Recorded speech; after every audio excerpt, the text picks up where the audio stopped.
These latest headlines from ABC15 are sponsored by Lerner and Rowe Injury Attorneys. One call, that's all. I'm Faye Fredericks with your top stories from ABC15 Arizona. New at 3, Arizona Attorney General Democrat Chris Mays says her office is looking into whether Donald Trump's comment about Liz Cheney violates Arizona law. Trump campaign defending the former president, saying President Trump is 100% correct that, in his words, warmongers like Liz Cheney are quick to start wars and send other Americans to fight for them.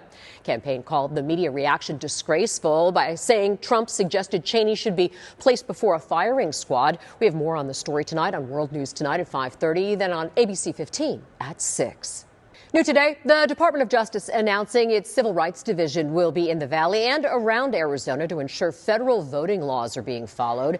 Federal observers will be at polling sites around Maricopa, Pima, Apache, and Yuma counties and on standby to take calls or online reports from the community if you notice a violation.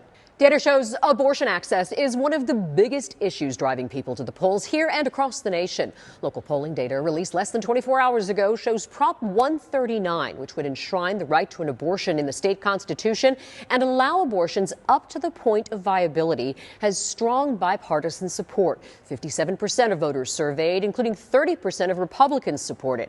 33% of those who responded say they oppose it. Scripps News investigative team is looking into another facet of reproductive health tonight. Reports of insurance problems making contraceptives harder to access. Here's Addie Guajardo. You can now get recreational marijuana delivered to your doorstep in Arizona. Before this, only medical marijuana patients had the delivery option. Now the Arizona Department of Health Services is expanding that to anyone 21 and older. It will only be offered directly from state licensed dispensaries or through third-party delivery services they partner with. Local dispensary CEO Michael O'Brien telling ABC 15 this is a big step for normalizing marijuana use and to give people a more convenient option, especially where so many people shop online and through delivery nowadays. He says it's taken some time to get to this point because the marijuana industry is highly regulated by the government to ensure safety. I think it's been something that's been eagerly awaited, but just takes some time. Nothing moves fast in our industry. It doesn't, at least seemingly. We deal with a lot of regulation and compliance. And the number one thing that us as licensed operators, as well as the Arizona Department of Health Services, is always looking to ensure is that that the operators, the customers, the consumers of product are always dealing with compliant, safe, tested product. Yeah, according to the Arizona Department of Health Services website, our state currently has 161 licensed marijuana facilities. In tonight's Running Dry report, the governor's office announcing new action amid development controversy in Sierra Vista. Right now, developer Castle and Cook is being sued because local water watchdogs say their planned 7,000-home project can't guarantee reliable water supply for the next 100 years.